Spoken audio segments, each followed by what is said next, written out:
Welcome to Black Love Matters, where this serves as a therapy session for figuring out adulthood, loving each other, and find our inner Brack and Michelle. or Jay-Z and Beyonce. Or this one, we can go with Mario Van Peebles and Shitra Sutra Von Peebles. That's his woman, huh? Oh, Kama Sutra Van Peebles. No, is Chitra Sukra Von Peebles. We see an R in that. What? Chitra.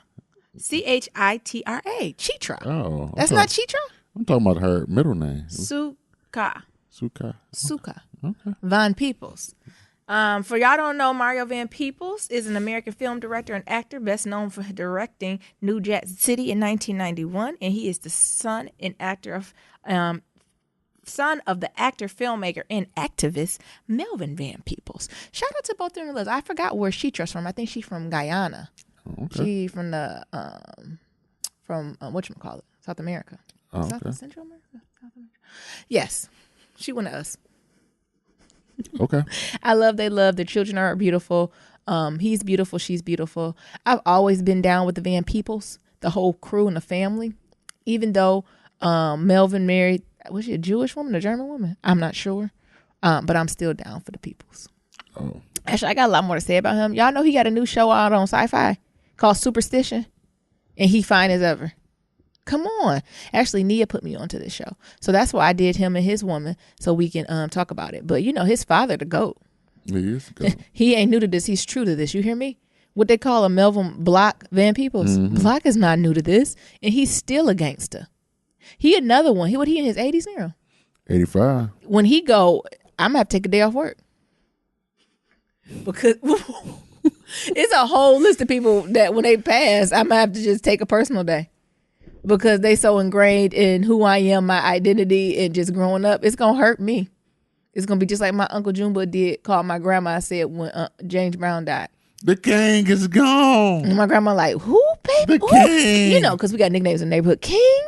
The King family down the street. They gone. What? When they died? It did. My grandma started putting together. She said, foolish, you talking about James Brown. Yes, the king. Get off my mama. phone with that foolishness. The king. So that's how I'm going to be when some of these, you know, living legends start passing, especially like, you know, some of these strong activists that we have, like, you know, when they start going, honey, ooh, even Jesse been quiet, honey. What he doing? Jesse got Parkinson's, don't he? Yeah. You know what I'm saying? Like, you notice how they just disappear? Yeah, they just chill out. I mean, I know they just chill out, but can we put respect on their name? Like, where is BET honors? Can we get some honors for our activists and civil rights? Like, have Melvin Van Peebles been honored? Like, come on. Leave it to Black Love Matters. Maybe we'll give some awards. We're going to give out some awards. Yeah, I'm going to go to the bot store and get some certificates. Oh. Print them out. We're going to give out black hearts. You know how people do the purple hearts? We're just going to give out black hearts. Just to say thank you, I appreciate you, right? Right. If it weren't for you, we wouldn't be half of this, right? Mm-hmm. So, you know, again, shout out to Mario Van Peebles and his woman and their beautiful family. Again, another black love couple we don't talk a lot about. But again, I want to bring up how creatives are then being activists, right? So I'm not saying the creatives that are out now aren't activists, but when I tell you Mario Van Peebles and Melvin Van Peebles, everything they do is ingrained in some form of civil or social activism. Mm-hmm. All the movies they do, everything, even the Superstition TV show, which is like sci-fi horror, still have undertones of race activism being what, like, you know, and I had to catch myself because, you know, we was talking about Jordan Peele and all that, but we got folks who have been doing this, right? Mm-hmm. We just haven't shined the light on it like we should. So, again, shout out to them. If y'all don't know about the Van Peebles family, first start with Melvin. Google Melvin Van Peebles for all y'all born in 92 or 95 and later, and then begin your history. And yes, the whole family is fine. Even daddy at 85. You go look at some old Melvin Van Peebles pictures. When I tell you, they don't make them like that no more. What you talking about? Melvin Van Peebles? When they he was do young? make it like they used to. How they do it? Shit, look next to you. Go back. Okay, this is the picture I want y'all to go. She gonna blow me off. I didn't say it. You fine. You fine, baby. Fine as wine.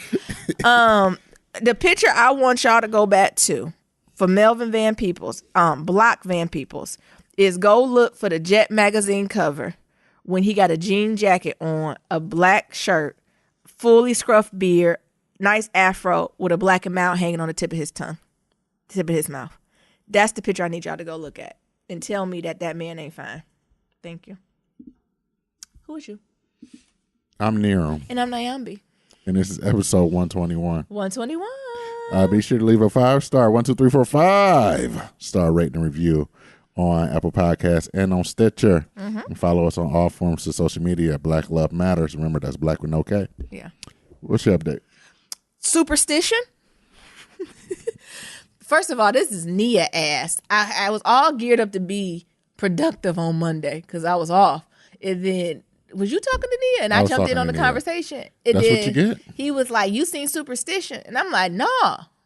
And I was like, what's it about? And he was talking about it. He said, Mario Van. I said, the Van Peoples is back? I said, oh, I got to turn. I think I left in the middle of the conversation. She said, I'm going to go watch it right now. And I did. And I was like, oh, I'm going to just watch. Because mind you, this is morning. So it was like 9 a.m. I was like, oh, I'll watch one show, get my day started.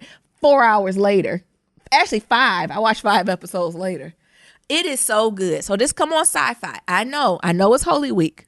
It's okay to watch Sci-Fi during Holy Week. Because I know the Sci-Fi channel is usually not a channel that we as a culture engage in. But they got some hits on there, y'all. So what is it about? How do I even begin here? It's about this family, black family in southern Georgia, and they own this funeral home. It's a black family. So that's Mario Van Peoples. And then his wife and like his son and like, have you ever watched Supernatural? This is how Nia described it to me. It's like a black Supernatural. And that's exactly how I was described it. So there's Mario Van Peoples and his families are like this, they're protectors of the land, the area, the world, whatever it is. But like these different demons and I don't know how to explain them because they use different words, right? They use made up words, right? It's very Harry Potter universe. These different entities come and try to break it down, right? And so it's up to them to fight and move forward. And protect kind of the world. And where it begins was I don't want to give too much away because it's like a big spoiler in the first episode.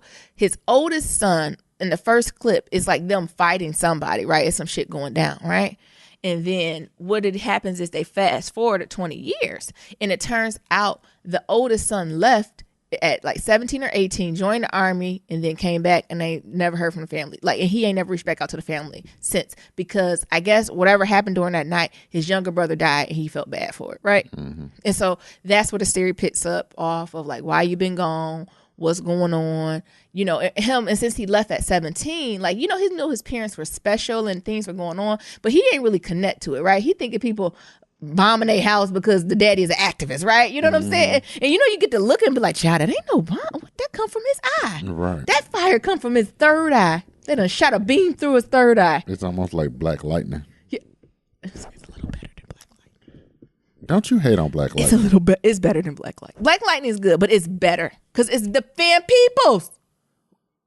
I would say Black Lightning special effects is better than. Well, that's because Van Peoples had to argue because the white people was like, ain't no Negroes watching this channel. We can't give you a heavy budget. And Van Peoples was like, I don't need no heavy budget because I am a writer. I give you dialogue. And y'all, I'm going to need y'all to go support him. Yeah, some of the special effects a little rough, but what do you expect? Look at Shonda's special effects, and she owns Thursday. So give Mario some slack. Do Shonda even have special effects? Remember that plane that blew up and it was horrible? Oh, yeah. I was like, what is that? Shonda. I was like, ooh, that was bad. Like, I still see the plane behind the fire. She should have went to Ava DuVernay and asked if she used some the runoff effects from A Wrinkle in Time. Could I use a couple of these? Could I use a couple of these dragons? But anyway, it is just so good. And so I don't want to give away too much. But Daddy is kind of the head sorcerer. It's giving me voodoo, hoodoo, black magic, Haiti, the Lord, everything mixed together. So he is kind of like I don't want to say a warlock, honey. I don't know what he is. Let's call him a warlock. He's something. He a black warlock. But his wife is not. Like, she's giving me voodoo priestess realness, right? Yeah. And it's just brilliant, right? And it's done so well, right? Like, it's a horror, like it's a thriller. But I ain't scared of it. But you know what? I think white people will be scared of it. I think this would terrify them. Like, this is what these niggas be doing. And also, Demetria McKinley's in it. You know who used to play on Tyler Perry and a housewife who can sing really good. She's a decent actress. She just never can catch a break. I hope this can be her break. But this show I enjoyed it for so many reasons. First, like I said, Mario is fine. He's wearing this double-breasted suit with these sunglasses. Did I describe the suit right? Yeah, it was double-breasted. This double-breasted suit with these sunglasses, and then he stands on the porch like Superman, and then the sun just glistens across his skin in just the right type of way that I'd be like, God is real and he's black because he had to make this man in his image. Like, what? Why do you... Did you say God is real and he's black? Or she, honey. So it was, first of all, it just looked, right? Everybody looked gorgeous. Can we say that? Mm-hmm. And everyone tiptoed on that culturally ambiguous, but we love our blackness culture. Because you know it's levels too. We already talked about this in, Atlanta. They chose black. So this was the culturally ambiguous family that chose black. Mm-hmm. And it's gorgeous, right? And also I loved how we're tapping into the history of funeral homes in black culture because it's huge, right? Like funeral homes in black culture is one of the businesses that really started the black middle class, right? Out of it's a few of them, but that's one of them I really think that stands out because, back in the day, the white cemeteries, the white undertakers wouldn't take us, right? So it is just something about that business. I even think to Detroit, like, there's 4 or 5 family-owned funeral homes that folks just know by heart. And so I think it was just something interesting that to highlight that and how that is a part of our culture. And not only that, but death and the process and the rituals we have with dying. So looking at the different weights. So in one of the opening scenes, and of course they take white people there too, but they had, and I know they do this more in the Delta, where it was a wake, but that man went in the casket. That is some country shit. And I promise you, I have to leave. Where was he? He was leaning up with his gun. You have not seen that? They do that in the South. Like the person don't be in the casket. Mm-mm. I barely like when they had the bottom of the casket open. I'm like, close that. You don't. All this too much. No, I haven't seen that.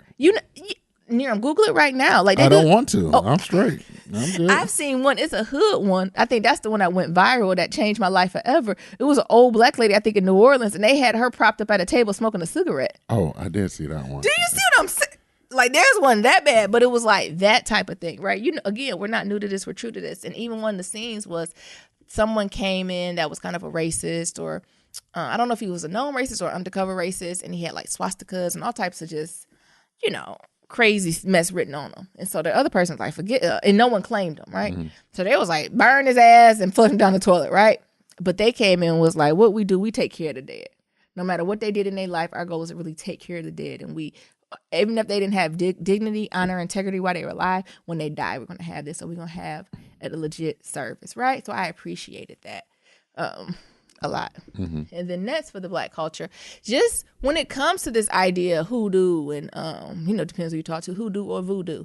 And this idea, I don't want to say witchcraft, but this is deep in our culture and we don't talk about it a lot now. Now I think it's coming back full circle and becoming a little bit more popular. But again, the idea of like full moons and chakras and stones and karmas and talking with the ancestors, right? Mm-hmm. And energies and like, that's not new to the brown culture. It might have toned down for a generation or two, but that's something that's ingrained in us, right? That's something that's a part of who we are. Right. I think, for some reason or another, we lost it. I think we lost it when we tried to assimilate with the colonizers, right?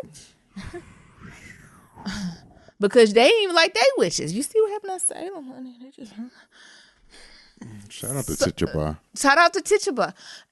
And I think sometimes we don't appreciate that as much as we should, right? Mm-hmm. Also, I think sometimes as Christians we get scared of that too. Like, it's levels to the game, right? I don't think this idea of energies and moons and how everything interacts, if you don't, I just can't be on this earth and believe that we're not all interconnected somehow, right? Mm. Mind, body, soul, environment, stars, like it's like almost like a string, right? We're all held together in this balance. And if you don't think it's energies and I don't know, something to that, that's just too definite for me. That's just like even with folks being like when people are like, oh, there can be aliens. Like, I don't know if it's little green men walking around, but in this big universe, I just don't believe it's just us, right? We might not understand or be able to put together what the other would be, but I just don't think we're privileged enough to be us. And same thing for the stars, same thing for the ocean. We have no idea what's going on up in that ocean. Sure don't. You know what I'm saying? Like microplastics. We have no idea. I think, again, when folks get to thinking that stuff, they think of little green men. Well, I ain't saying it's all that, right? But it's something going on that we necessarily don't know. So is that too now mistake for me? Mm-mm. That's when you tease me. I be like, time is a construct. Yes. You don't believe it. What we was watching, and time somebody said is a construct. And somebody was like, time is a construct, and I was like, see? Was it in Atlanta? Was it probably was Atlanta. Time is a construct. I do believe that we created. I don't. Anywho, but you have anything else to say? No, I only watched like part of an episode. Niram, don't downplay. No, I'm not downplaying it. From what I seen, it was good. Superstition, sci-fi. You know, somebody was already getting on us that, you know, we get them addicted to TV shows. Who said we get them addicted to TV shows? I was reading in the comments, so it'll be on Shout Out Friday. Because it's like, damn it, you get me addicted to TV shows. Oh my goodness! But Superstition is one, and it's only 12 episodes, so I'm not even halfway through, but it is worth watching. But my thing is, what do we have to do to make sure we get a season 2? I think it's already a season 2. Oh, is it? That's why I said make sure you tweet it. I don't know if this is gonna go far, but I want them to know that I am watching it, and Nyambi is looking forward to another episode. Oh. Shout out to Mario Van Peebles. The Melvin Van Peebles got Instagram too. Connect everybody. Okay. What? It's not a connect thing, baby. It's tag them. What? Or at them. Don't do that. Why are you doing this? Why are you hating? Nobody hating. So that is something I'm telling y'all to also go check out and support. If you got some extra time, or you're looking for another show to support, go ahead and do Superstition on Sci-Fi. You'll love it. And y'all let me know if you watch it, if you like it too. Next, Louis Vuitton. Louis V just appointed its first black director. It's about damn time. And I am here for this Negro. This Ghanaian American Virgil Abloh. I am ready. I can't wait for it to get out. I'm going to have to buy why it's under his directorship. I want to, what's the cheapest thing you can buy? Luxury? A key holder. Yeah, a keychain holder. No, not a keychain, but they got a little key holder. It's called a key holder. You can put like 6 keys in it. Oh, okay. I can afford that. I think that's about $100 to support him under his directorship. Mm-hmm. That's what I'm going to do. So, look, I done got off tag. Virgil, who was born in Ghana, grew up in Illinois after his parents immigrated to the U.S., and he's breaking down all the entrenched color barriers in the lily white world of fashion. He also was known as Kanye West's creative designer, or as the man behind the killer streetwear from Off-White. But I am just too excited. As I said before, he's a 37-year-old, and he's one of 3 black designers ever at the top of a French heritage house, joining Oliver Rousteing with Balmain. Is that how you say it? I'm poor, honey. I'm poor. Yes. And then Oswald Bowenhead, the head of who is it? Is it Givenchy? Givenchy, yeah. And he said, I feel elated. He should, my nigga. 37 years old? Mm-hmm. Nigga, you made it. I am here for all this. And like I said, I'm going to buy a keychain holder. A key holder. What? Too much? Not enough to buy a keychain holder? I'm a supporter. No, I can't go do everything. But I'm going to do that. And then my last update, bot store. Nothing crazy, something that just threw me off guard. That's why you got to be careful how you treat people and talk to people. Y'all know my car turned to a little slow. Somehow we got into talking what we're doing this weekend for Easter. And I was like, well, you got plans? You're going to be with your family? What's going on? He said, well, I got to preach this weekend. Sorry? He got to preach. I said, huh? I said, huh? I said, preach what? He said, in church, the gospel. He's some type of minister. Oh. He shut me the fuck up. Oops, it's Holy Week. Ooh. Oh. I said, and then the thing is, I couldn't even further probe because all the questions I was going to ask going to be inappropriate. You can barely form sentences here. I said, oh, you barely get the cards. But you can preach. But you going to preach the whole sermon? You never know when you're amongst angels. You never know what the Lord is doing his work. All I said was, please pray for me then. Please keep me lifted. I ain't know what to do. Could you believe that, Daryl? He the high functioning one. Hey. But what'd you do if your pastor was like, oh, my other job is pushing these carts at the box store? You know, that's why he don't be tripping, because he getting them love offerings. I hit the ground. I almost was like, what church is it? I was going to roll up in there and just look. Jesus. That got me. It's not many times I've been speechless. But when I tell you I was speechless, hit me in my throat. With a K. He said, oh, I got to preach. I got to preach, Nyambis. And then he was talking about like what happened to Nerum last year. He said, yeah, because I think he had to do Good Friday and something on Saturday. And then he was like, yeah, because Friday I got to do them 7 words. Oh, my God. You know, in Baptist tradition, we do the last 7 words. But I don't want to say he Catholic or Protestant. I don't know, something like that. He was like, I just got to read the 7 verses or something. And I was thinking in my head, I just thought straight to Nerum. You remember that Nerum last year? Did we talk about that? No, we didn't. Oh, my goodness. Are we saving that for Friday? Are we going to save that for Friday? Yes. Or give them a taste of it now, Nerums. Just know it was long as hell. And that's all I can say. What do you mean? Nerum, we ain't going to give them a snippet. Nerum went to Good Friday service with me and Nia. And me and Nia thought, don't y'all, when y'all go to Good Friday service, it lasts, about an hour and a half? They promised me brunch. Well, are we going to do it now, or are we just going to wait? I don't know. Let's wait to Good Friday. Okay. That's all I got. Nerum.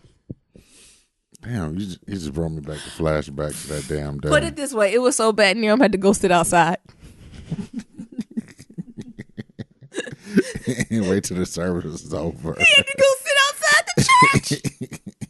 The deacons, is you okay, brother? Nerum, yeah, the sermon. And that's why he kept saying, it's just a sermon. They was like, it can be touching. No, I'm not okay. Me and Nia, they know either. I ain't been to one of them services in years. They got us. Nia, you going this year? He talking about he ain't because he ain't going. Why? Because he know how long it is. Nia.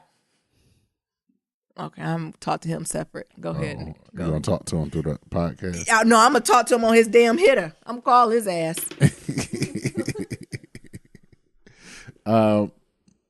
My first thing is IRP to Linda Brown. For those of you who don't know, that's Brown versus Board of Education. For all of us that's been touched by white hands, if it wasn't for Linda Brown and Linda B, we wouldn't be able to be touched by white hands. And so, that was another thing. Me and Nia was having this deep conversation about it and saying that, it's not that the white schools were even better than the black schools, but all the funding was going to the white schools. And now they're doing the same thing. We coined it academic gerrymandering, where they are changing up the districts and all this other stuff. So all the money can go to the white schools and the well-off schools than the black schools. So y'all need to stay woke with that. But, I just wanted to say RIP to Linda Brown and Brown v. Board of Education, because if it wasn't for her, we wouldn't be like this. No. What y'all niggas call it? Academic what? Academic gerrymandering. Oh, my God. Rewriting the districts. Yes. Because that's what they're doing. They're rewriting the districts. They're still doing it. And, a good example is, Nia was like, I don't even know if I can say it. It's good example. It's like, you got this district and then you got the mall. Yeah. So, they'll do the district up to the mall. But on the other side of the mall, it's like a black apartment or whatever. Yep. Or like the black community. So they'll gerrymander them out. And then you got the black community supporting that mall, getting gear because, we got to stay fly. Yep. And then all that money you think is going back into the community. Nope. But those tax dollars is going to the white schools. To schools. Academic gerrymandering. I don't know if it's a word. I don't know if it's out there. One of y'all black academics, go ahead and write about it. Mm-hmm. I'm not. So, thank you, Queen. Yes, Linda Brown, for doing everything you done. We're standing on the shoulders of giants. Because I'm sure when before she was in it, while she was in it, and after it was not cute. But because of you, I can be able to be touched by white hands. Thank you. Thank you, Linda Brown, the Thurgood Marshall. Not knowing that I didn't want to be touched by white hands, but we didn't even know. That's a whole different story. Different episode. The other stuff that I just want to bring about is how they're not bringing up charges against the officers who murdered Alton Sterling. What's the excuse this time? They said it was like rightfully so or something like some bullshit. Some bullshit. They said it was, so they acted within means. Yeah, some bullshit like that. We concluded that it acted within reasonable. Yeah. That it was reasonable or some bullshit. It was justified use of force. Ain't justified about putting a damn bullet in somebody. How do they even decide that, right? I don't know. Do you know what I'm saying? Like, how you gonna have the person do it wrong, his crew decide? Right. Don't you think all that's what's the name? What?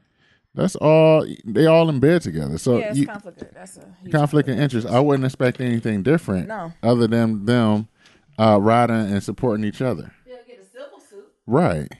So that type of shit. And then the other thing, come on, Black Lives Matter, calling NRA a terrorist organization. Them niggas. Look, let me put respect on it. I don't even want to call them niggas like that, but them mofos right there, y'all the truest. Y'all the truest ones. You know, they call NRA a terrorist organization because they filed the suit against, I think it was in Florida. So NRA filed the suit because I think somewhere, I want to say in Florida, was trying to raise the gun buying limit up to 21. And then NRA started to file the suit against that bullshit. So, Black Lives Matter came out there in the clutch, called them niggas a terrorist organization. So, other than that, like, work is going good so far. It's Tuesday. Nothing crazy yet. His auntie wasn't there, so she wasn't cussing nobody ass out yet. But, it's just some other things that's going on with work. That's just pissing a lot of people off. Like I said, I work at this startup, and like one of the things is that everybody's salaried, but they don't want to treat nobody like they're salaried. So it's pissing a lot of people off because, as salaried, you can miss a day, you can come in late, you can work later and things of that sort, and you be good because what? You salaried.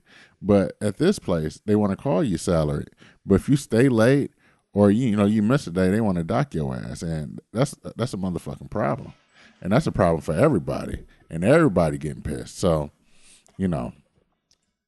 I see that there's going to be a mutiny soon going on at this place. And I hope that I'm no longer there before this happens. It's almost like the day humans are going to be extinct. I hope I'm long gone. I'm gone. Before that happens. Hope I instill the strength in my folks. So that's the thing. I just hope I'm long gone before this happens because it's not going to be pretty. Mm-hmm. His mom, his auntie, all they ass gonna be cussing his ass the fuck. My auntie's my favorite. The mama done got mad now. Yeah. Well, everybody's mad at the mama because the mama do the books. Yeah. So she's docking people. And it's like she tried it though. I can't have a sick day, or I can't leave a half a day. No, motherfucker, I'm salaried. Yeah. It don't matter. Yeah. It don't matter what nigga to work. Yeah. I just can't leave out the day and say I'll be back, y'all. Yeah. Without being docked. Yeah. So, a lot of people just getting fucking mad about that. Yeah, it's like, saying, can I use a stick of vacation days? Right. It's like, where is these things at? Yeah. So, it's that type of shit. It's like, it's really pissing a lot of people off. Mm-hmm. It's like, oh, we salary. So that means you don't want to pay us as overtime. Mm-hmm. But you also always want to, you don't want to, treat us like we sucking. Something got to give. Like, if we're going to be hourly, let me be hourly then, right? Right. Let me have the freedom to do that then. Well, everybody mad. But for me, I've already made the arrangement that I've made, and I'm not changing it no time soon. I'll take my ass in there Tuesday, Wednesday, Thursday. And every time he be like, does this arrangement still work? Yes. Yes. Look, silence. Yes. Yes. I have not given you a reason not to have this arrangement. Work. Yeah. Shit. They barely got enough room for all y'all. Motherfucker. They barely.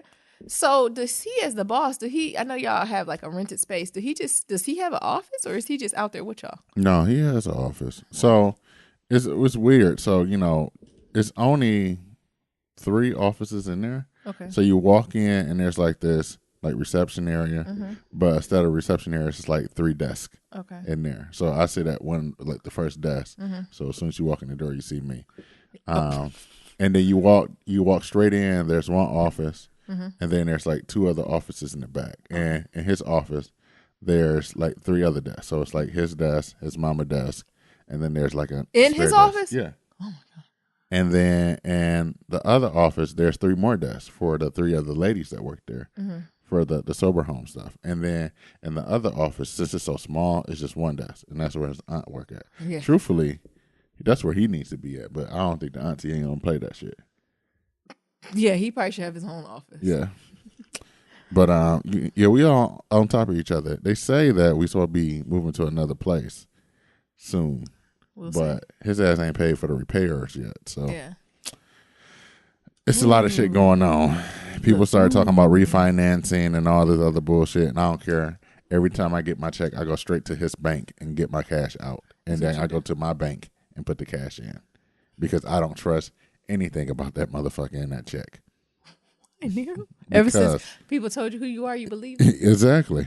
So I go straight to his bank. Yeah. While everybody depositing their check and, waiting that 24 hours, I go straight to that bank and get my cash out now. Points. Every time. I would like to cash this check, please. Do you have an account here? No. Nope. Well, I'm going to need an ID. Here you go. Thank you very much. Yeah. Give me my money. Now. Right now. And then I go, because if that bitch, I'm telling you, if that check bounce, you're showing out. Ain't going to be no more websites. Ain't going to be no more social media. All that shit going dark. Until I get my money. And you know me, since I run all that shit, it's just going to be pay Neeram his money. Pay on the website. Yes. You owe me. You owe me. Pay what you owe. Is that Boondocks? Pay what you owe. Pay what you owe. You going to pay what you owe. None of this shit going to work. So, yeah, that's what's going on with me. That's what's up. Yeah, we got some bills up. Yeah, so we watched the Tiana and Iman on VH1. I thought it was cute. It was good. I really liked it a lot. It really made me open my eyes to them as a couple. I really enjoyed their love. I love how transparent they were. I think I'm a groupie, how I've always been a groupie for that baby. Junie. That's how actually I got back into him. Like, of course I know Tiana, and I know he played basketball just from his hair, but I ain't know them. From his hair? You know his hair always be a little. Nigga play with the Cavaliers. He played with LeBron. No, I really don't. I'm not really. A lot of these folks could pass me by, and they'd be like, "Do you know him? Did we go to school together?" I don't know, but I do remember he always used to wear that hair a little off, and I can always spot him a mile away. But I think I seen a picture of when they first had that baby, or maybe a month or two after that baby. I was like, "Oh, chocolate baby is that?" And then I connected the baby to them, and that's when I got obsessed with them. But I thought it was just really cute, right? I really loved how transparent they were. I was telling everyone that Neeram is definitely Tiana, and I'm definitely Iman. What? Iman, I'm sorry. Why do you think I'm Tiana? Because you're a performer just like her. You're a show pony. Sis was a show pony. And Iman was like, I'm not sure what's happening, but I'm just glad to be here. Listeners from Black Love Matters. What? Chime in. Because some would say that you are more of a... I'm not a show pony. What I am is the speaker of truths. Oh, my God. Okay. Okay. And some people perceive that as show pony-ish, but honestly, I only speak the truth when people ask me. Now she fucking Yoda. Okay. Yeah, I'm a speaker of the truths. Oh, okay. With an F. And I'm just a show pony? Truths of the with F's, truths. Okay. So, and I'm just a show pony? Absolutely. Where's the proof? You. What you mean? But I don't know, I enjoyed it, and I like seeing that it was two, young Black folks who are both equally, working and supporting, especially with Iman. How you don't really see a lot of Black dads at the forefront, so involved. And of course it happens. It's real, right? We have plenty of examples. Like my father, like I know this, but actually seeing that so young, right, on the forefront, like it's almost like the new cool, right? Right. Even like my our godchild parents. Yeah. His dad. Yeah. He there. Oh, it ain't nothing new to Nyambi. I'm used to Black fathers being there. I know you are Nyambi. Okay. I almost said his name. I'm used to Black fathers being I know your daddy was there. My daddy loved me. Okay. That's why I can't put up no bullshit from it's Holy Week. No bull from from niggas. Because I already know I already got a father to go back to, honey. I don't have to wait around for you. You playing crazy, I'm going back to my daddy. What? No comment. You don't got a comment. Oh. Pops, what's up? Because I know you great. I'll go back to my daddy. I'm like, he did this to me. Your Pops is a trip. What'd he do? He hit me up. Ain't no Black Love Matters. I thought he said no Black Love. No Black Love. Like, what are you talking about? Yeah. It ain't working. Brother, refresh. Oh, it's working now. Refresh your stream, pops. So it was just nice to see that, and also seeing like that father-daughter bond that they're building and love. Like that was just so beautiful to see. And of course, Tiana's sickening. She got 12 pats from running in the sand. I said, "What the fuck is this?" Talking about, I don't even be at the gym. I just be dancing and stuff. I was like, "Oh, that from dance." I be doing the hustle too, and I don't be working. Nah, you ain't doing that dance. What dance I ain't doing? Nah, you ain't gonna get no 6-pack from doing a 2-step. Well, what Tiana doing? You seen the moves? Her ass is doing all types of hip hop abs type shit. You say hip hop abs. Y'all support that. If y'all do Shanti, you can support Tiana Taylor. Also, it was interesting to see how all their family was together, because also Iman said that he didn't know any better but to be like this for Junie because his father was there, right? So again, it's that know better and do better, and how stuff really shifts and grows off that. But I like them. What else you got to say about the show now? It's a cute show. I think it's the proper length. Yes, I couldn't imagine it being longer. I think a 30-minute episode is just enough. Yeah. Where you get it. It's like, I enjoy this. Yeah. I think a little bit longer, you'd be like, I don't know how much longer I can do with this. You silly. Or even how transparent they were talking about their sex life, right? How since they had the baby. I don't even think it's the baby since they've been busy, right? Well, how do you schedule it? Babies, pets, all of them are cop blockers. What is that supposed to mean? I feel like that was directed at a certain pet. Start with a D, ends with an I. Cop blocker, the main cop blocker. When Desi was here, matters. You thought he was a cop blocker? Hell yes. What did he used to do? Every time I try to hug, you can't even get out. He done got mad. No, because I was about to say cuddle, but hug came out, and then it was about to be like huggle. Every time I tried to hug and cuddle up on you, here goes his ass. Just all trying to get in between. I try to give you a kiss, this nigga barking. What do you think he was barking to say? I don't know. What? Yeah, he didn't like that too much. Shit. Or if we're sitting together on the couch, he feel like he had to be in between us. Exactly. Yeah. I don't think that was cop blocking. I think he just wanted to be with the No, it was a cop block. Because you see, I was making my move, and then here comes his ass. And then you spend all your time rubbing up on that nigga instead of rubbing up on me. He said, "I see you, my nigga." And then you wonder why I'd be like, I'm just gonna sit on the other couch. Yes, when me and Nero, when Desi was there, Nero was just sit on the other side of the couch. Because you already got your man. You chose, and you chose the dog, and you rub up on and that I'd be nigga. like, "Come here, Nero," No. and then I'd be like, "Desi, tell Nero come here," and Desi just lift his head up like that nigga can stay there. He good. That nigga ain't shit. But no, I like the transparency about that and how they said they had to like schedule sets and how real that can be, or even just how they're still so attracted to each other. Like you're just being able to expose that, or little things. She said that sometimes they just got to go to the market together, and that's how they spend quality time. Like I really appreciate that transparency, because I thought I was the only one that'd be like, "Niram, you want to go to the market?" Yeah, sometimes I just got to go to the market with Nyambi just to spend time with her. Yeah, just to spend time with each other, right? And that's how you create memories too, I think. So I thought it was really, really, really nice. Yeah, I thought it was a good episode. I look forward to seeing more of it. I want it to be lots of seasons. So I want to bring that to fruition right now. I want it to be lots of seasons. So the next season should be her with her CD coming out and her going on tour. Like I want all of that on there. I am ready for it. All right, anything else about that, Niram? No, that was good. All right, you want to talk about the Trump foolishness? You want to talk about this beef? I'm just lumping it all together. What's all these fires and resignations? Is the White House hiring? I can do a quick 6-month stint. Y'all just have to know. I'm just in there for the check. You know what? That's funny. They got to be hiring. Because I just got an email from jobs at jobs.gov. What did it say? It was a recruiter asking me if I wanted to apply for something. It got to be some hiring going on in the government, because there's too many vacant positions. My thing is, can he fire all these people and don't fill them? In a minute, it's just gonna be him, Ivanka, Melania, and Barron. Shit, that's how a dictatorship start. Like, is they filling these positions? No. That's how dictatorships start. You start firing everybody around you, and it's just you. Because a lot of times when you fire these people, they just not fire. It's almost their whole office, right? So, their whole office might not be as much publicity, but that whole office is like, thank you for your service. Peace, love, and soul train. So, I don't know. Really kind of don't care. But Yeah. What I do care about is this data breach. Can you talk about a little bit of this data breach that went with Facebook? Oh. Now I do got something. That is a little wait a So damn yeah, minute. this Facebook and this Cambridge Analytica. Minute. Yeah, y'all got to listen up. I think some of the black comedians, they'll say, that must be white news. No, niggas, we got to listen this up. is all news. We got to listen to this, okay? Because they got like 500 million people information. Jeez, that's everybody. Pretty much. That's what. Oh. I'm not. They didn't get mine. They still got you. What they still got? Well, it ain't much to get. Look, I should say. Your information, all because you think you deleted your account for Facebook, that don't mean it's gone. It's still gone. Well, the thing is, I ain't updated in so many years. Hopefully, the information's still not whatchamacallit, applicable.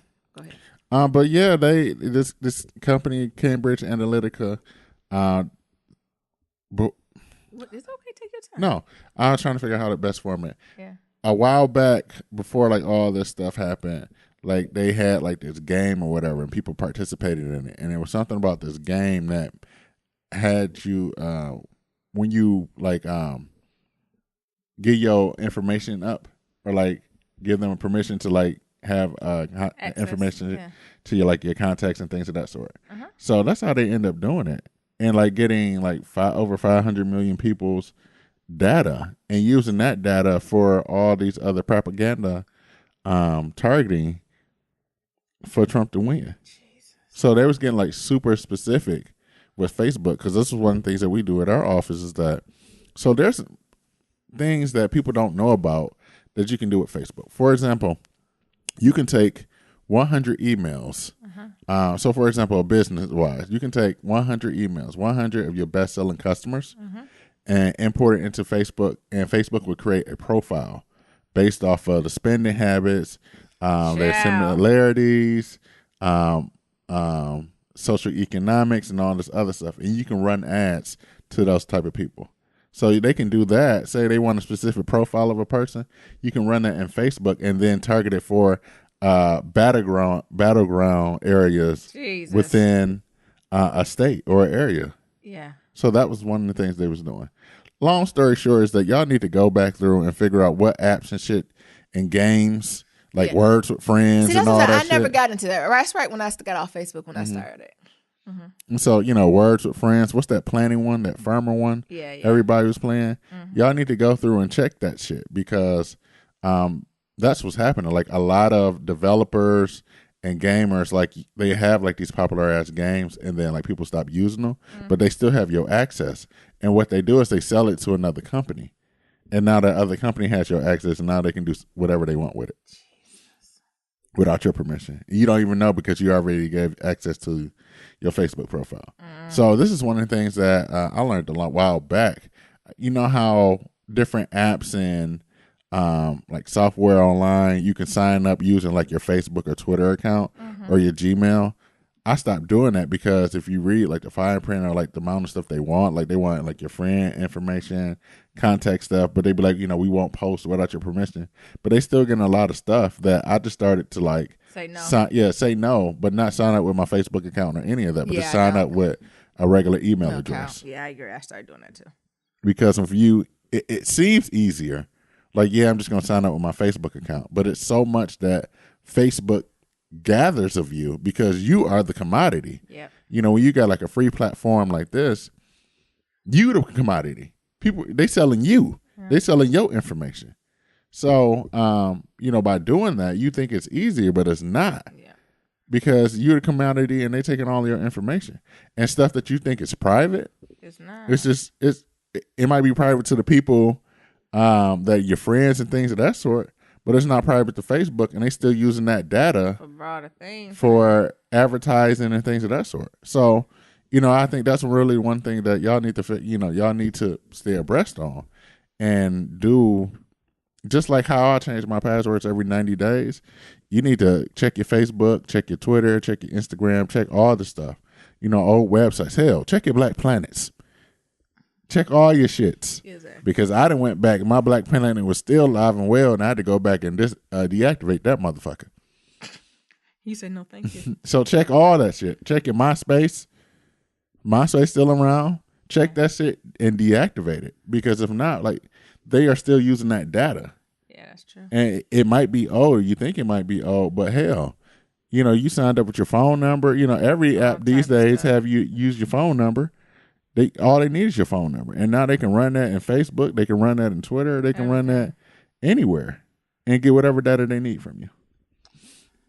That's my rant. Thank you, Nero. You're welcome. Oh, my goodness. This is the Nero show. Ooh, he's making me nervous. What? The next thing he about to get into, too, this Killer Mike. What happened to your brother? Because Nero stand for him. That's why I said it's the Nero show. Because this action does not surprise me. It don't surprise me not one bit. But I know Nero stood for it. Well, Red Baron eloquently wrote in as well. What do you think? So let's start off with that. Subject, why Killer Mike? Why? Told you. I don't know why. Killer Mike always had these undertones to him. I knew Killer Mike had these undertones when he was standing up there next to Bernie Sanders. Mm-hmm. I said, this nigga don't read the fine print. And Hey. he fell for the trap. That's what happened. He does not read fine print, and he fell for the trap. Mm-hmm. Mm-hmm. It says, "Hey Nero Nyambi, it breaks my heart to have to speak on this, but I'm very disappointed with Killer Mike. It's not that he had words to say. It's the platform in which he states his message. Fell for and that was with the NRA trap. Okay, that's just like when they invite niggas to Fox News. Niggas, they're not really interested in you. They're interested in chopping and dicing what the fuck you say and using it against you. Next. This is the same organization that stayed dead, silent on Philando Castile, who was a licensed gun owner. Yeah. The NRA stayed silent because speaking up on behalf of black men against unlawful by police is against their code. It is. Yeah. The NRA don't want black people to have guns. Nah, I believe that. No. There are enough black platforms out there that he could and should have kept his Black dialogue. Love Matters, Twitter, Bernie Sanders, but he done with him. Well, you interrupted me. Sorry. I'm sorry, baby. And he chose to speak in line with the NRA. It's a flagrant slap in the face with everything that's trying to be accomplished. And this is a nifty nigga moment. Ain't it a nifty nigga moment? And it hurts that strong voice like his is now in a sense of whitewash because he thought speaking on a white platform would have been better. Nope. And the nation clearly divided. Mm-hmm. Yeah. He fell for the trap. We have to stop falling for traps. We have to stop validating these white spaces and voices, right? For some reason, he thought by him, like Brad Barron said, going on this NRA platform, he thought it would have more of an impact than sticking with his people. And he's going to learn today. And they got him on all types of shit. They got him so bad that he went on Twitter, looked like he was in his prayer cloth, laying on the bed talking to Jesus, talking about he's sorry. Because they had him talking crazy about the kids. Mm-hmm. Had him talking about crazy about everything. Talking about my kids won't be there. Yeah, right. Yes, they was. It was a lot of shit. He felt, and I think was, and they trapped him. Like I don't think he meant it this way, right? But still, you think he did? You think he meant it wholly? And people tell you. I think if it was around black folks, it would have been taken this way. But you talking with the enemy, so that's a problem there. All right, Steve Harvey. He talking with the enemy, and anytime you talk with the enemy is always gonna get you. It's just not worth it. So I even think to us, Niram, right? We've had. Actually, more white podcasts want us on than blacks have asked us, right? Right. And we ain't talking about progressive white podcasts, right? We're talking about real right conservative podcasts. Mm-hmm. You think Nyambi's stupid enough to go on your show and play with you, and you get to do all the editing and presenting? And no, you know what I say? I say you can come on our show, right? But I'm not going on your. I'm not going on your show for what? For why? And I think that's the thing. And they get pissy. It is. And, and I think one of the things I said your platform is nothing for me. I think one of the things is that, they see Black Love Matters. And it's a difference between two letters. Yeah. An I and an S. It's the same thing. So they think, well, they see Black Love Matters. Oh, there's Black Lives Matter. So let's talk to them. Yeah. I think that's one of the things. So it's a mistaken identity. Yeah. But that's still racist. Oh, honey, I could talk about some Black Lives Matter stuff, too. I know we can. Line me up. But I think that's the other thing. Like, why would we come onto your platform to try to make us look stupid. Yeah. Like, why would we get up on your platform and have a discussion on the difference between black love, why black love matters versus all love matters? Yeah. Why? That's why I created this, so I don't have to do that. Exactly. And they didn't understand that because, like, we don't come off disrespectful. We be like, well, what do you want your topics to be? Yeah. What, like, in our head, we already know we're going to shut them down, but we be respectful. Like, what are the days you're thinking? What are the topics? And we be like, well, we don't think those topics are pertinent to what we're discussing. Thank you, but you're welcome to come on our show if you like. Right. So you just can't fall for the trap no matter how up. And it's been shows, like, with a lot of exposure. Yeah. That I'm like, nah, I'm not. I didn't get on this for that, right? I didn't start this podcast to start, going back and forth with white folks. I just didn't go for that. And it's so hard sometimes to resist the urge. But sometimes saying nothing is better. Yeah. That's the resistance. And I think that pissed them off even more, right? Right. So you're not going to come up. We have 500,000 downloads every podcast episode. You're not going to come on there? No. We'll pass. That's what they said. I said, no. We'll pass. Yeah. Same thing with Killer Mike, right? Us arguing black love matters versus all love matters. Is not our cup of tea. It's not a conversation I want to have. It's no point. Yes, love matters all around, but our focus is black love right now, exactly. right? Yes, of course love matters. Stupid. Right. That's why I've been on Whisper. Stupid. What type of shit is this? But I think, you also remember, Killer Mike is like this Southern machismo bullshit. And I think that this brother tries to play woke, and I just think it's some things he just should shut his mouth on. Oh, you think he's not woke, or you don't think he's fully versed enough? Yeah. Gotcha. So, you talking all this shit. Gotcha. Yeah. Like, for example. This is a crafty colonizer move right here. here. That's what this is. So, first of all, he recorded this like a week ago, 2 weeks ago. And they chopped it up, whatever. But they held it. And they held it for what? Yep. They held it to play it right on the March for Our Lives movement. And then for him not to even connect that this about to happen. Right. And then catch and his they asking ass. the questions. So what do you think? You think your kids my kids better not go out there. Or didn't even think to ask them, well, why are you asking this? What does this have to pertain to the interview? Right? That's how I know he didn't get the questions before the interview. Mm-hmm. So you can't even think about it. Let your crew appropriately vet these questions. And then here his ass go trying to make an apology. Cry Reese. But the thing is, crying Mike. That's the thing was, it wasn't an apology though. It was more of a clarification than an apology. You know how it is. Yeah. Well, I'm sorry that it may have made you feel this way. I ain't mean it. Oh shit. I ain't mean it that way. Yeah. I still support you. Blah blah blah blah blah. Yeah. Because then he said, I went to the march. I thought you just said you weren't going to the march. But I knew it was funny. I knew it was something when his own homeboy, LP, the white guy, I was like, me and Killer Mike don't agree on everything. Not the white man. The white man. The white man. He said that was a bad move. It was a bad move. And I think he didn't even apologize to it. He tried to, my favorite Hope Teppas. Yeah. Mm-hmm.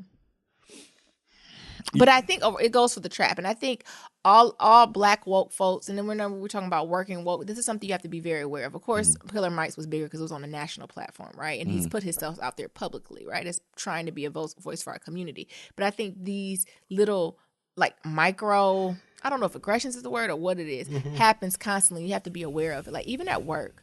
But when I think about it, when your boss asks you to speak on behalf of the black people, like sometimes you got to check them and be like, "Well, I can't speak on behalf speak for all the black people," and then say your point, right? Because they do little things like this that you thinking you're doing at the kindness of your heart, try to speak the truth. Then they turn the shit on and use these little sign boxes to you like this. Or say if you're the only black person in the office, they take a picture at you at the family at the company party. Next thing you know, you on the front of the brochure. Right. What the fuck? I ain't asked to be on this shit. Mm-hmm. I think, even his fake ass apology. Oh, you think you know, like his apology wasn't his apology. His apology wasn't sincere. I tried to go like my brother Martin Luther King. Oh no, wait, don't bring the King. Try to meet my enemies or my opposers where they at and have a conversation with them. Do not bring the fuck King. Out of here. Do not bring the King into this. Thank you. But yeah, Killer Mike, I mean, he can come back to the community. He just on punishment right now. He can come back. Mm-hmm. But like I said, I been knew what type of Negro he was when he was standing up there with Bernie Sanders. Mm-hmm. But also, like, I've been new. Let's call a spade a spade. He's Southern black. You know, the Southern blacks got them conservative ass views. Yeah. And very conservative. Yeah, y'all come to the front. Y'all know about y'all folk. And truth be told, if it wasn't for the racism, they'd be Republican. They'd be Republican. I agree. All right, Nearums. What else we got? What else? Oh, little relationship related. Okay. It was just a quick article in Psychology Today by Konstantin Lukin. His name is Konstantin. Constantine? No. Oh. I know how to spell that. Oh. That's not what this is. Okay. Konstantin Lukin. I know it. I read it and I was like, oh, this is going to be douchey. And I know it's douchey because his area of the Psychology Today is called The Man Cave. Oh. Just like that douchey show on BET that don't need to make another season. Did we ever talk about that on here? No, The Man Cave? Because I remember putting it in the background and being like, what is this? Mm-hmm. With cousin Jeff, brother Jeff, what is he? Yeah. Anyway, what he asked was 5 questions for men in modern relationships to think about. He said, we as men need to grow and adapt to the current environment. And he begins by saying, interpersonal relationships touch at the core of who we are, and this needs to have our relationships, air quotes, just right can consume us. So what defines a, air quote, perfect relationship? Is it even achievable? The definition and the focus of a good relationship has significantly changed in the past half century or so, and this has created some confusion as we adjust to a new definition of what a great relationship looks like in the 21st century. Then in his article, he wants us to kind of explore these 5 domains that have evolved over the years and how today's relationships have the potential for a happier ending if you ask yourself the right questions. So, I was already turned off when he was like, oh, what's 5 questions men need to answer in a modern relationship? But I'm like, what the fuck? Mm-hmm. Do women not have an opinion? But I came out of my woman-splaining feelings and wanted you men to have a space. And I'll bring it to Black Love Matters, and we'll ask these questions. Okay. So the first one is, and I guess this is real talk, though. Do you consider your significant other as a partner? It reads, today's man is adjusting to a new era where his dad's advice about relationship is no longer valid, if not downright damaging. Statements like, I've never changed a diaper and I'm proud of it, it was not an uncommon comment. Not too long ago, relationships, say in the 1950s, had a stronger power differential. Men made most of the money in their household, with less than 10% of women holding jobs above clerical position. That's a sharp contrast to things today. It says, we as men need to redefine how we see ourselves in relationships. So ask yourself, are you seeing yourself through your dad's lens? Meaning, do you have a perceived notions of how financial responsibilities, chores, etc. are shared? How much of your current views are influenced by your past and old thinking of style? Is it in your best interest to change how you see yourself and your relationship as a whole? And what views are you currently serving you, and which would you consider revising? Near Rams. I guess once you break it down, that's why I say I read it a few times. First time I read it, I was like, douchey. Second time, I was like, Third time, I was like, let's just bring it to the community. Let the community decide. Because y'all know I be reading stuff over and over again to be like, how do I feel about this, right? But it's something there. I don't know if I can put my finger on it. That's why I thought I'll just bring it to y'all, and me and Darren, we can flesh it out. If it's trash, just tell me it's trash. No, I think it's an interesting current point of view. Yeah. Like, even just thinking about that, like, you could see your partner, your significant other partner. I would say yes. Yes, you have to. I think, hell, just from our relationship, being friends, going through undergrad and grad school together, yeah. It's been times where both of us lean on each other. Yes. And I think that's the idea of the idea of a partner, not emotional support. So a partner I see is all over 360. So emotionally, financially, all of that. Yeah. As a equal. I think that's the word he was looking for. Do you see your partner as an equal to you? Yeah. And do you think some niggas don't? Yeah. Oh, it's Holy Week. It's do you think some African Americans don't see the same? Yeah. I know some brothers like that. Like, how does that work? Like, what's that frame of think? Again, me and mine's, I've never experienced that, but I know it was real.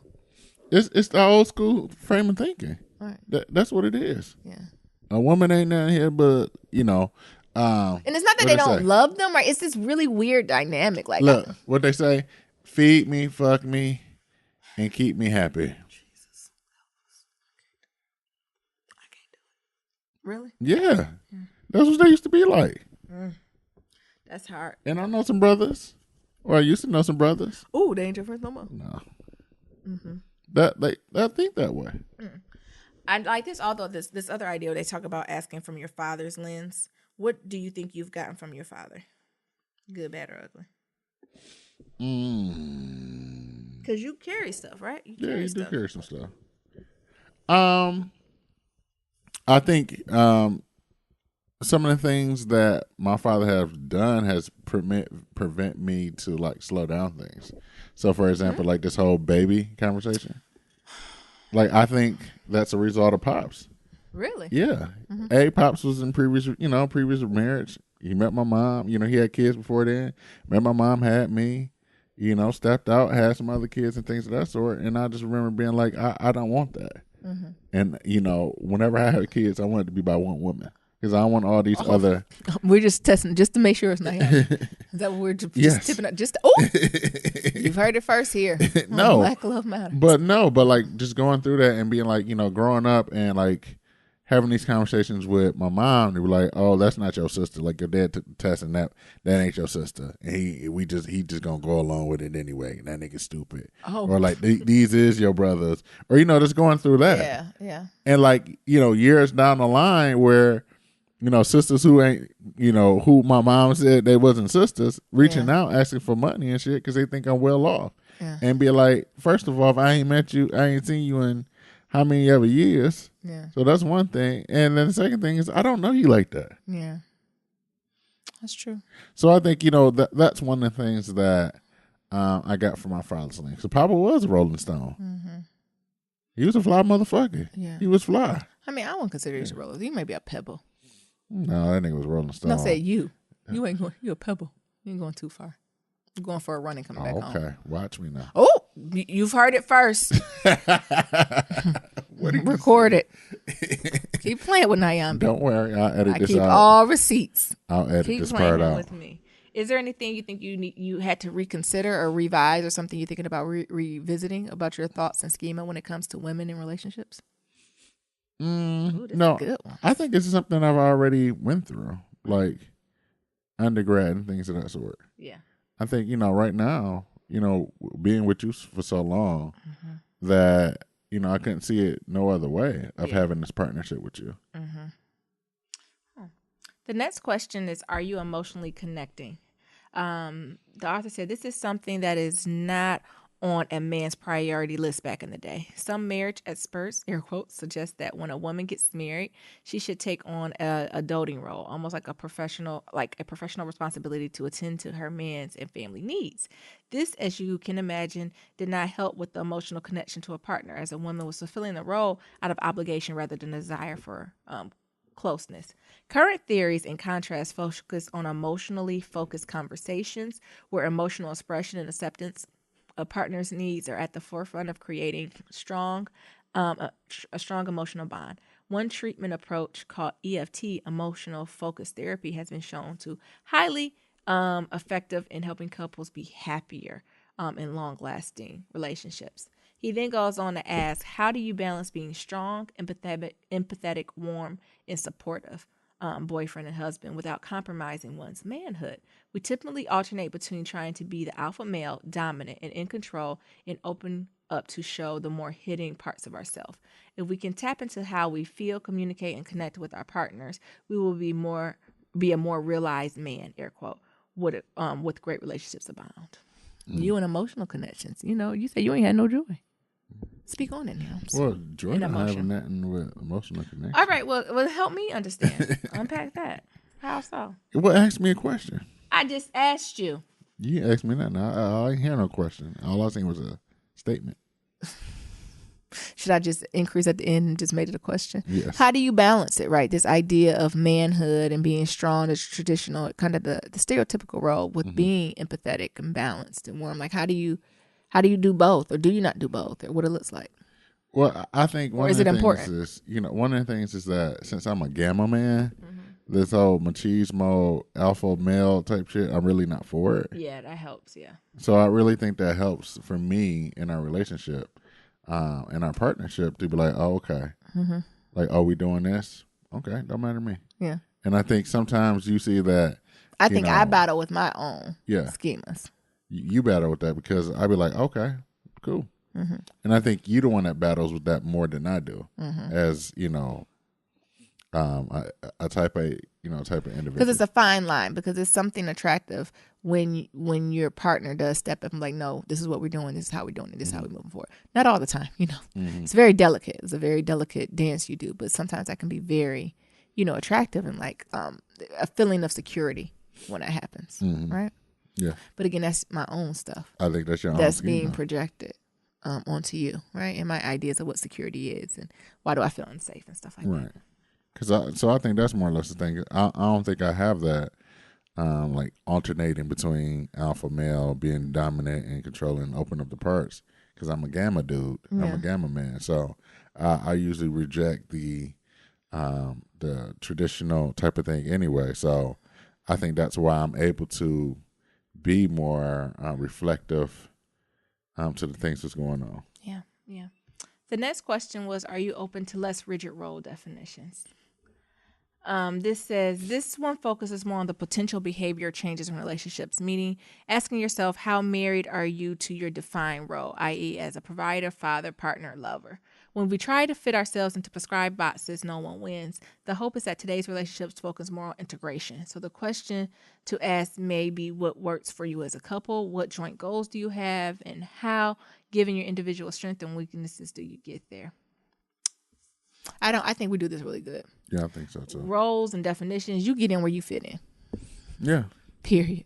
And I think that's we might do things better. Like one of us might just do one of the duties or behaviors or the actions better. Right. But we all need to do everything here, son. Yeah, and we do everything. And I think that's, a plus. Like, hell, I can do laundry. You can do laundry. Dishes need to get washed. They get washed. Gosh, yeah. And I even think about that. Like, there have been periods of times or like months where I just did all the cooking. And it was like, nigga, you just going to eat vegan food because that's all I'm cooking. Yeah. And you're like, all right. Yep. And then it's times where you cook and it's like, well, I'm not doing none of that vegan shit. So you can either cook whatever you going to cook or you can have this meat. Yeah. And you decide. Yeah. So, I think there is a happy balance in the medium. Or it's times like neither one of us cooking. It's like, are we every doing man carry for themselves, or is it every man for themselves? Mm-hmm. And being able to have that conversation. Yeah. And like the same thing with laundry, like going through it and Nyambi going through something that's like, well, I'm out of clothes and I'm not going to be waiting on Nyambi. Speaking of, did you switch the clothes from the washer? Yes, I did. Thank you. And I'm not going to be waiting on Nyambi to come wash these clothes when she's on a 7-day streak. I need to wash these bitches myself. Because Nyambi always going to outwin him in drawers and clothes. Absolutely. I don't know why. I already know why. Because Nyambi rips my shit up. Would not. She rips them off. I don't like holy ass underwear socks. When I see a hole, we don't knit it. We throw it out. And them sneaky, he'll try to get out the little trash. There was a hole, so I got to rip a big hole in it. Throw that shit out. I'm out of t-shirts right now because of fucking Nyambi. Yeah, go buy some more. Next, are you threatened by your partner's success? How do you manage your own internal responses, i.e. emotions, when your wife has just told you that she's been promoted and is now at a higher position and pay grade than you? Are you looking for growth within, or are you comparing yourself to her or others and making yourself feel worse about the process? Are you able to be supportive and encouraging regardless of her success, or are you taking out your frustrations and anger on her by degrading her accomplishments just to make yourself feel better, shooting the relationship in the foot? We need to rise above our own securities if we want a relationship where we are appreciated for our manhood, not our bravado. Yeah, what you think about this? Again, are you threatened by my success? Well, I don't know if this year defines a success. Again, no, I'm not, because I'm a gamma dude. So, have you ever thought you experienced this or no, with me or no? Because I even think about like. Has it been times where I made more money than you, or did? Yes, there's been times where you make more money than me. But the thing is, like, I make it work with whatever I got. And I think all because you made more money than me during that period of time doesn't mean I'm not going to catch up. Oh, there it goes. There's the bravado. It's not that I'm just happy that my partner did this. Mm-hmm. No, but, and I think I don't think that's bravado, but I just think that's a self-confident thing to say, well, she might be making more money now, but that don't mean, things change. And it might be periods of times where she need to rely on me. Mm-hmm. So I need to do whatever I need to do. And that's not bravado or anything. Like, when you succeed, we all succeed. Mm-hmm. And I think that's the way our community is. Like, whoever gets a win, hell, the blessing is in the neighborhood. Somebody else gonna get it. Now blessings. The Lord is passing out blessings right now, even in retrograde. So I think that's more or less the thing. It's like not denigrating you, cause hell, shit, go ahead and get that promotion. Come on, shit, maybe we can go on vacation. Oh, man. You know what I'm saying? Or, maybe we can be able to do something. Or, and I think that's more, it's like, why would I be mad or denigrate, your accomplishments? Because, hell, isn't the goal in life to make as much money as you possibly can and be happy with your family? Yeah. So. Do you have any friends or relatives that don't prefer not to make less money than their partner, their woman, who are insecure about it? Who've had conversations like, this ain't going to work. I don't know if you have any friends. But I've seen it from the outside in, though. I've seen it from the outside in, but I don't know anybody personally that's like that. Yeah. That I've seen face to face. Yeah. But I've seen. Are we thinking about the same person? No, I know of people. Are we thinking about the same Probably. person? What did you see from that behavior? I think it's very, I think there's a couple ways that this whole thing can go because, you see a man and be like, well, we did this. It's like, I didn't do shit. Yeah. You ain't do shit, nigga. Yeah. I did this. Yeah, I am. Nero never be like, we getting this degree. Mm-mm. We didn't know now. Wait. Mm-mm. Wait now. Definitely this is our success and we move forward. But this ain't yours. This ain't yours, nigga. No, that's a good gaslighting, ain't it? Yeah. We did this. We did what? And I even think about the situations where, I moved out to white ass New England to follow you. Yeah. And I gave you an option, honey. You did give me an option. Yeah. But, it was something that I had to decide and choose on. Mm-hmm. You'd be like, all right, I'm going to do this. I'm going to make it work. Mm-hmm. And making it work with whatever it is you have to be. Yeah. And I think that's one of the things of, my personality.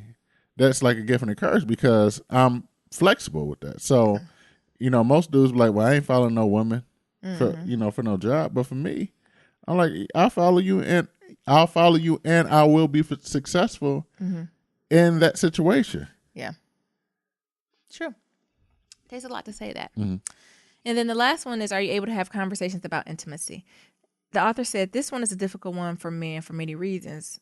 He says that we rarely taught how to communicate, period, but especially about our intimacy and sexual needs. If you look back at your life, how many times and with whom did you ever have an actual conversation about sex, except for bragging to your buddy about a one-night stand? That doesn't count. Probably never. A sense of pride gets in the way. Above and beyond just having sex, are you talking about each other's needs when it comes to the bedroom? How do you approach this topic? Can you even envision asking for something that you like? Alternatively, are you open to hearing something from your partner that may question your skill or how you perceive yourself as a man in the bedroom? On the surface, these are simple questions, but asking them of your girlfriend or wife or partner opens up the possibility of discovering that you are not, air quotes, all that. Then the question becomes, what do you do with that new information? I guess my point is to lean into these conversations and have them, even though they may be uncomfortable. You'll be a much better and stronger man on the end of it. Questions about intimacy, Nams? No, I don't think I have a problem with that. I don't have a problem talking to you about sex or, the needs I want. Even asking you. I remember, it was a time when you was going through some stuff and that's like, well, look, I'm not really into this S&M shit, but shut up. I know you got some frustration. Do you? I'm really not into this, but why do you keep repeating it? Why would I want to do something you keep saying? You know what? Because I just don't know. You need to get some energy out. Get the belt or get a paddle. You should get the belt. Look, not like a child. Get the belt. Get the paddle. Get the switch. Look, Nyambi, I know you're going through some things. You're going through some stressful time here on this 7-day stretch at this box store. I'm really not into this, but I'll get a pillow. I'll bite down. For you, baby, get the paddle. I'm not bite down. Nero is showing out. But no, yes. But that's the type of dude I am. Yeah. I have offered that to you. You ain't take up the offer. No. But I said, because you keep saying you don't like it. It makes me nervous. I'll do it for you, now boo. You going to save receipts. You taking pictures. I'll do it for you. I'll bite down on that pillow. Oh, my goodness.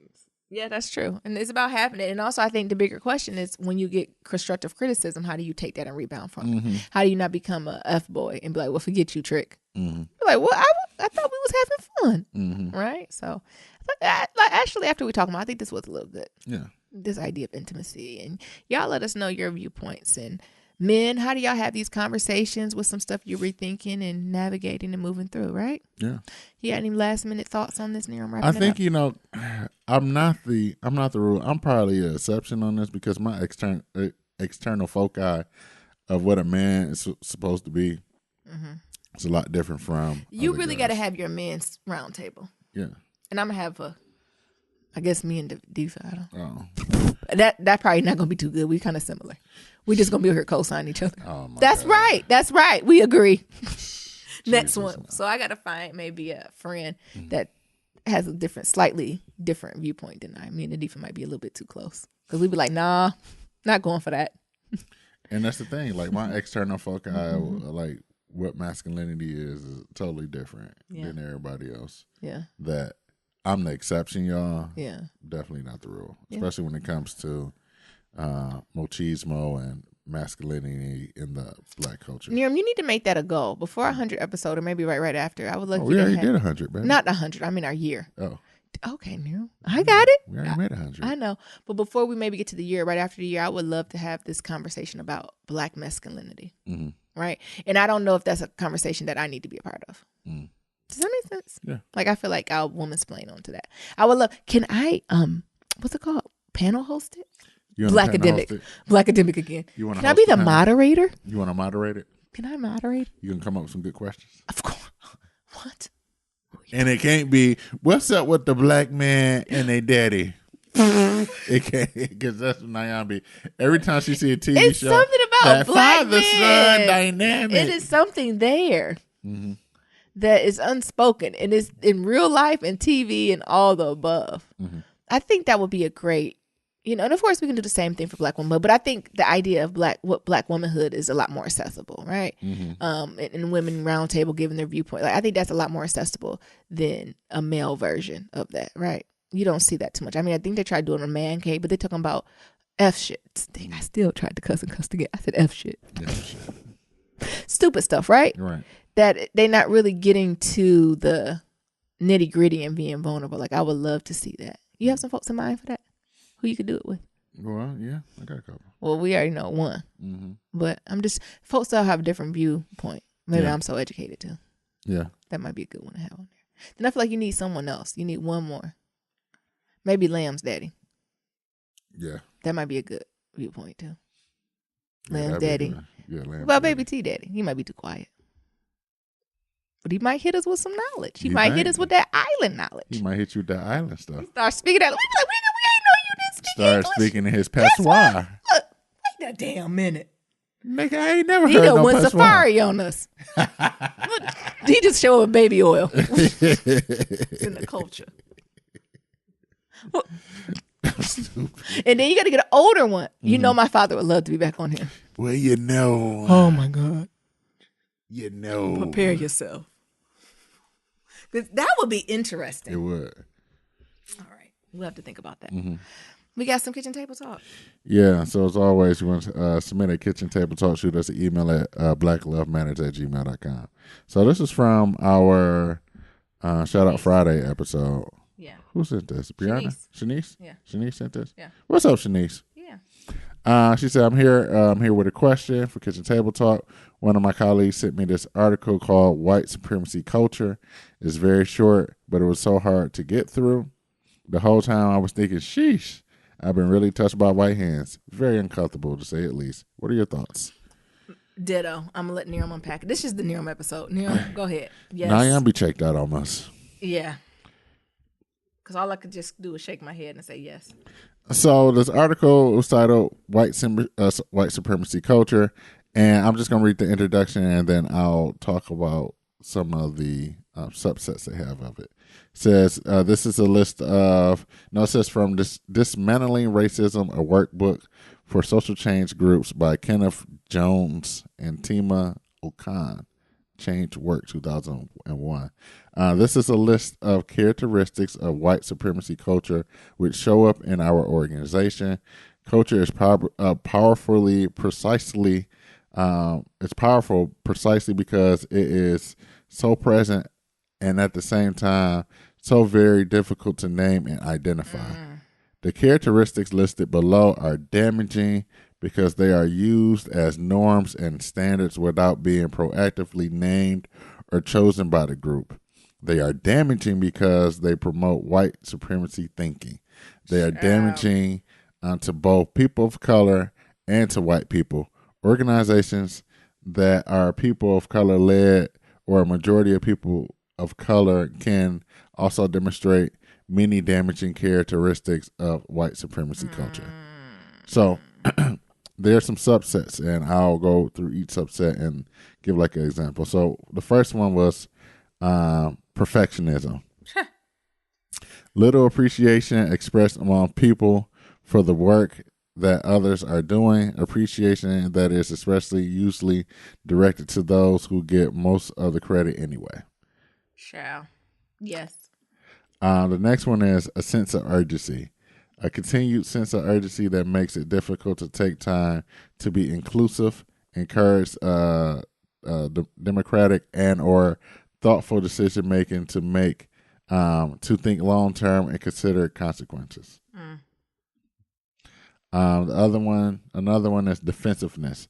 The organizational structure is set up and much energy spent trying to prevent abuse and protect power as it exists rather than to facilitate the best out of each person or to clarify who has the power and how they are expected to use it. Defensiveness. Of course. This don't sound like a day at work. It does. Quantity over quality. All resources of organization are directed towards producing measurable goals. Hold on. What was that again? Quantity over quality. Ugh. Things can be measured.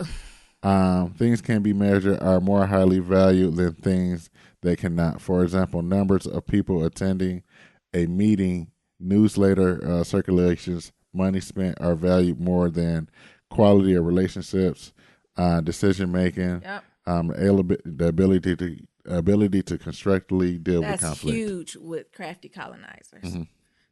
They try to skew the numbers, right? They try to skew the numbers. So that's why I know the reason, I think we talked about this a few episodes ago, that a lot of times Black academics or Black folks touched by white hands will be like, oh, well, these are the facts and this is the baseline. Remember we talking about, well, Monique, right? Yeah, because that's what white people. Right. That's what colonizers and people who are racist do, right? They get you tricked and you start thinking in that same mind frame when we know there's other things of value, right? That's not even from our culture, right? You know, the colonizers is the one who created like this money system and things of that nature. They're telling us what's value. That's like, you know, even the way we value storytelling, like there's different ways that we value things and see things that they don't see. And since they're the majority, they make their way the right way. Right. Yeah. Another one is worship of the written word. Oh my goodness! If it's not in the memo, it didn't exist. Oh! The organization does not take into account or value other ways in which information gets shared. Yeah. That is a big one. What is this? Paternalism. The value of the written word. So if it ain't written down, if it ain't written down, it didn't exist. It didn't happen. Paternalism. Decision making is clear to those with power and unclear to those without power. Damn, it's another one. Either or thinking. Things are either or, good or bad, right or wrong, with us or against us. No gray. No gray. No right? gray. No gray. You either on our team or their team. Make a decision. You're either white or you're not white. Yes. Power hoarding. Little, if any, value around sharing power. Power seen as limited. Only so much of it goes around. Yeah. This is another thing. It said those with power feel threatened when anyone suggests change in how things should be done in the organization or feel suggestions for change are a reflection on their leadership. Fear of open conflict. People in power are scared of conflict and try to ignore it or run away from it. When someone raises an issue that causes discomfort, the response is to blame the person for raising the issue rather than to look at the issue, which is actually causing the problem. It's too much now. It's a lot. It's a lot. Individualization, little experience or comfort working part as a team. People in an organization believe they are responsible for solving problems alone. That's a lot of, that's superhero. A lot of shit there. Yeah. Progress is bigger, more. Yeah. Absorbed systems of accountability and ways we determine success. Progress in an organization which expands to like staff and projects or develops the ability to serve more people regardless on how well they are serving them. Objectivity, the belief that there is something that has to be objective. The belief that emotions are inherently destructive, irrational, and should not play a role in decision making or the group process. And then the last one is like the right to comfort. The belief that those with power have the right to emotional and psychological comfort. Bye. Shanice was too much for me. She kept telling y'all, she kept reading this and saying, yeesh, sheesh. It's too much, because it's true. We see it in all levels of racism, right? So we see it in the folks who, the head Ku Klux Klan, right? All the way to the nifty colonizers who work for us. These are tactics that are used. So all across the board. They're tactics. Like looking at this reminds me of like academia. Not undergrad, like not no undergrad stuff, but like master's level and like PhD, like graduate level and doctoral work. You see a lot of this, and you see every single one of these tenets in academia, from the perfectionism and how your advisor always wants you to be white supremacy culture and academia. Come on, always want you to be perfect, and you can't put nothing out unless they see it first. And I know it's a grooming thing, but sometimes the way they do it is not productive. It's very not productive. The world not gonna blow up if somebody see your draft before your advisor. Also, that sense of urgency. It was supposed to be done 3 weeks ago. You gotta get this done. It's a deadline. Gotta get the article not done in now. And all this other stuff. You got another life? Why you working on other shit? Not supposed to be doing this. The defensiveness of it. I think that's inherently in academia, because your life work is this one question that you always trying to solve. And what happens when the question's stupid? Or what happens when that question has been challenged? No, stupid. It's stupid. You shouldn't have did this. I want to do academics have that realization. You wake up 15 years like, this was a stupid question. The quantity over quality thing. Like I feel like that's everywhere. They want folks publishing 100 papers a year.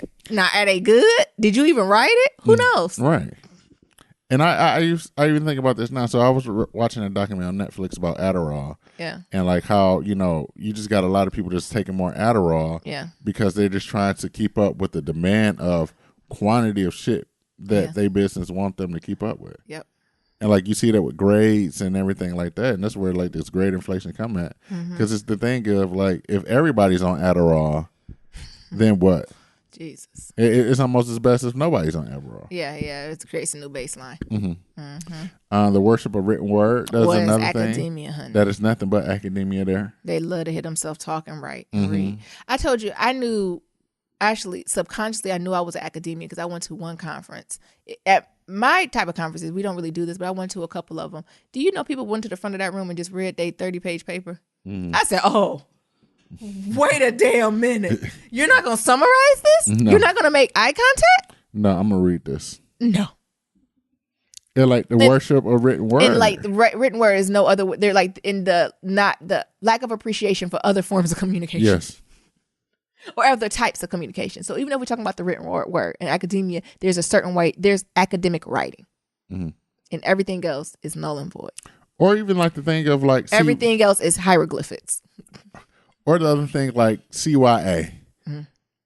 Cover your ass. Everything you got to have an email because these colonizers are crafty and you got to catch them up. Yep.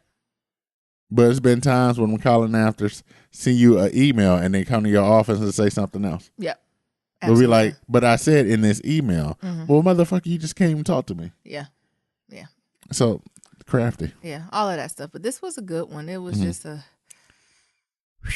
power hoarding. Open conflict. Fear of oh yeah, academics don't have no conflict. Like like I said, it's this pseudo place of creation of new knowledge, but it's not. They're really scared of that. But thank you for this, but it was a rough one to read. It was a rough one. I see how she was sheesh. Yeah, because you see it, right? When you see it so explicitly, you be like, yeah. Just written down. Somewhere. Yeah. Look, we need to submit this to the Wakanda tribe and be like, can we do something about this? But it does show how just everyday living has like this white supremacy culture around you. Because you go to work. We're built on systems of oppression. Yeah. You go to work and then you bring this home to your family and you bring it on to the kids. They go to school. They experience it in school. They experience it at school. All levels of school. Yeah. Yeah. So even if you think you're not touched by white hands, guess what? You've been touched by white hands. You've been touched by white hands. God damn it. Shanice, it's too much. Send happy things. Send a love story. Speaking of black love stories, y'all, we've been a little low on black stories. Send them to us. We need some joy. I ain't got no black love. Okay, Near, here we go. Again, as always, to submit your black love stories, go to blacklovematters.com to submit a question for Kitchen Table Talk. Shoot us an email at blacklovematters@gmail.com. And to leave a comment about anything that we talked about today, you can do that on our website, SoundCloud, Stitcher, any form of social media. That's Black Love Matters, okay? Or leave us a voicemail at 508-784-1111. That's 508-784-1111. Talk to y'all later. And remember, love is ever evolving. Peace. Peace.